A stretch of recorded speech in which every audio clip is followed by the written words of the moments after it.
Y preste bastante atención a estos peligrosos insectos que pican fuerte cuando cae la noche y cuando apaga rápido las luces. Se trata de un extraño tipo de insecto chupasangre llamado triatominos. Se han detectado en la mitad del sur de Estados Unidos, como por ejemplo en el estado de la Florida. Es por eso que los investigadores quieren que se riegue la voz en la población. En el caso de Aruba nos interesa estar al tanto de esta información, ya que nuestro mayor target de turismo son los americanos, aunque cabe resaltar que la enfermedad de estos animales no es contagiosa solamente si se hace una transfusión sanguínea. Según el Control de Prevenciones de Enfermedades de Estados Unidos, alrededor de 300.000 personas tienen la enfermedad conocida como el mal de Chagas. Los principales factores de riesgo que abarca la enfermedad de Chagas son el vivir en lugares donde se encuentran estos animales. Otro factor puede ser recibir una transfusión de sangre de una persona que porte el parásito, aunque no tenga la enfermedad activa. En sí la enfermedad puede ser mortal a un largo plazo. Cuando hay personas que no saben que tienen esa enfermedad, en los primeros meses puede haber síntomas, sobre todo en los primeros 30 días puede haber fiebre, dolor de cabeza, un cansancio general, como un tipo como gripa o resfriado, pero que no esté relacionado a una gripa. El médico puede detectar inflamación de ganglios, inflamación o crecimiento de hígado o vaso. La enfermedad de Chagas tiene dos fases, la aguda y la crónica.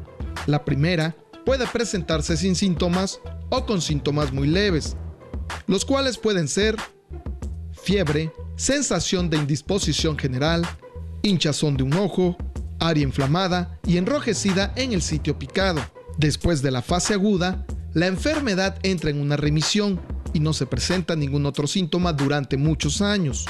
Pero al final, los síntomas que se presentan son estreñimiento, problemas digestivos, dolor abdominal y dificultad para deglutir. En sí la enfermedad puede ser mortal a un largo plazo.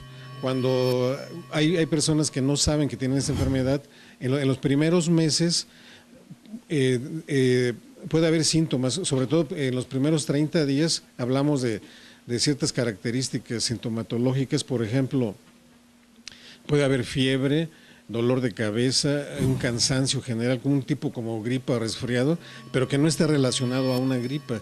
El médico puede detectar inflamación de ganglios, inflamación o crecimiento de hígado o vaso. Por eso es necesario reconocer estos síntomas, para que de inmediato se le puedan realizar unos estudios y saber el estado de gravedad en el que uno se encuentra, para iniciar pronto con un tratamiento adecuado. Un dato muy importante que es necesario recalcar es que pueden pasar años desde el momento en el que fue picado para poder presentar alguno de estos síntomas. Hay que seguir haciendo caso a las recomendaciones que los profesionales nos dan, como realizar una limpieza adecuada en todo nuestro hogar, moviendo muebles, aparatos, cuadros y todo aquello que exista la posibilidad de que pueda evitar una chinche. Además, si vives cerca de un terreno baldío, es necesario poner protección como mosquiteros, y una muy importante es que si se encuentra algún animal pero no sabes exactamente si es una chinche, es necesario meterla en un frasco y llevarla inmediatamente al centro de salud para que de esta manera pueda ser analizada y saber si contiene la enfermedad de Chagas.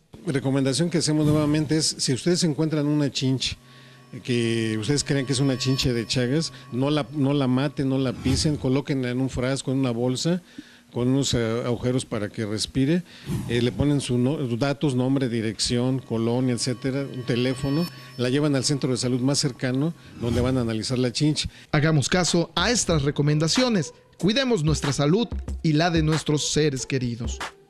Roberto Ferias, Gestión Social. Manifestantes y familiares de los 43 estudiantes desaparecidos cerraron el lunes el aeropuerto del enclave turístico de Acapulco en el Pacífico mexicano. Con la cara cubierta y armados con machetes, bombas incendiarias, picos y palas, protestaron porque sigue sin conocerse el paradero de los jóvenes. Las autoridades han ofrecido indicios de que fueron asesinados y calcinados. Los familiares no quieren aceptar que los restos calcinados hallados en varias bolsas en un río cercano al lugar de la desaparición sean de los de estudiante de magisterio y el Estado tampoco declara de manera oficial esto. Los accesos por carretera al aeropuerto estaban cerrados por los autobuses en los que se desplazaron los manifestantes. Los turistas y viajeros caminaron con sus maletas en las manos. Las puertas del aeropuerto se encontraron cerradas. Felipe de la Cruz, vocero de los familiares, dijo a medios de comunicación que acordaron con personal de la terminal aérea que la toma fue pacífica y solo duró 3 horas, con lo cual afirman que solo se retrasará un vuelo de Acapulco al Distrito Federal. Los agentes, en su intento de disipar a los manifestantes que ocasionaban disturbios, lanzaron rocas y formaron un cerco para bloquear a los normalistas en el trayecto del aeropuerto de Acapulco, pero sin éxito. Recordamos que el pasado 26 de septiembre, 3 estudiantes de la Normal de Ayotzinapa, en el sureño estado de Guerrero, y otras 3 personas murieron en ataques a tiros perpetrados por policías municipales. Además, 43 jóvenes fueron detenidos por los policías y entregados a miembros del cartel Guerreros Unidos, quienes los mataron y quemaron durante más de 14 horas para evitar que quedaran rastros. La Fiscalía encontró restos óseos y cenizas en el basurero de Cocula, donde se hizo la hoguera, así como en una de las 8 bolsas se fueron lanzadas al río por los criminales, los cuales serán analizados por un laboratorio en Austria para lograr la identificación. En El Salvador, diferentes organizaciones se pronunciaron nuevamente para que la Asamblea Legislativa conceda el indulto a las 17 mujeres acusadas de aborto. Son mujeres que guardan prisión en algunos casos con penas hasta de 40 años. Ellas se han convertido en un símbolo para las organizaciones feministas, quienes no quitan el dedo del renglón buscando demostrar que han sido castigadas sin haber cometido un delito en contra de sus propios hijos cuando estaban en el periodo de gestación. Hacer un llamado a todas las diputadas y diputados a que muestren su sentido de humanidad y responsabilidad aprobando el indulto. Y si la Asamblea Legislativa no logra aprobar el indulto a favor de las 17, piden un consenso a favor de Mirna, condenada en noviembre del 2003 a 12 años de prisión. Según explica esta representante, Mirna tuvo problemas de sangramiento que la llevó a tener un parto involuntario en una letrina. La hija de Mirna no murió, está viva. Y lo que ha pasado es que aquí se ha castigado a Mirna y también se ha castigado a su hija. Aquí lo que se ha establecido es el prejuicio, como lo decía Morena, y esto ha provocado que sean condenadas, como la ley lo dice, conforme a una responsabilidad objetiva, es decir, no se ha establecido la conducción de la voluntad para el hecho. Las 17 tienen puntos en común.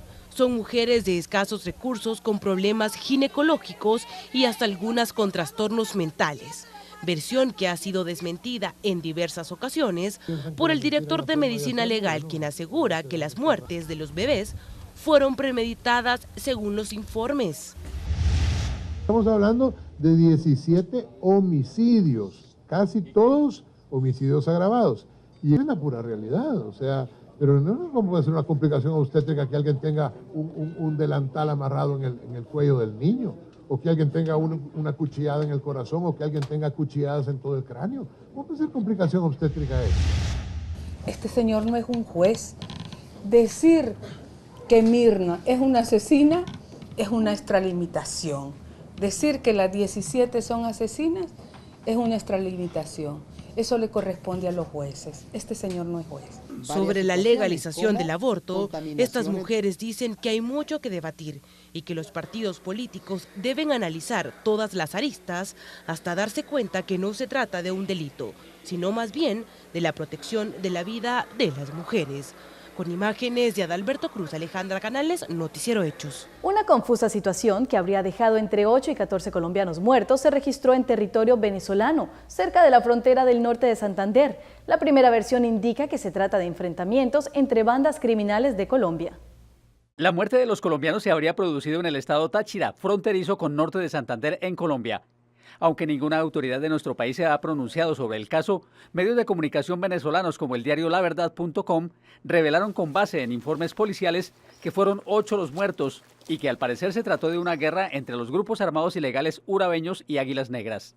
Los urabeños y las Águilas Negras se disputan el control del territorio, los sembradíos de droga, el contrabando de gasolina y alimentos en la frontera. Detalla el diario que el múltiple crimen se produjo en un sector de La Fría, estado Táchira. Las víctimas presentaban tiros de fusil y 2 de ellas fueron degolladas. El mismo medio revela que 4 de los muertos fueron identificados como José Francisco Calderón, de 24 años, Guillermo León Troche, de 45, Jesús Manuel Cuadrado, de 27 años y Carlos Abril, de 33. Otros medios de comunicación como el Universal de Caracas han mencionado que los muertos son 14 y que se trataría de integrantes del clan Úsuga y los rastrojos que se enfrentaron.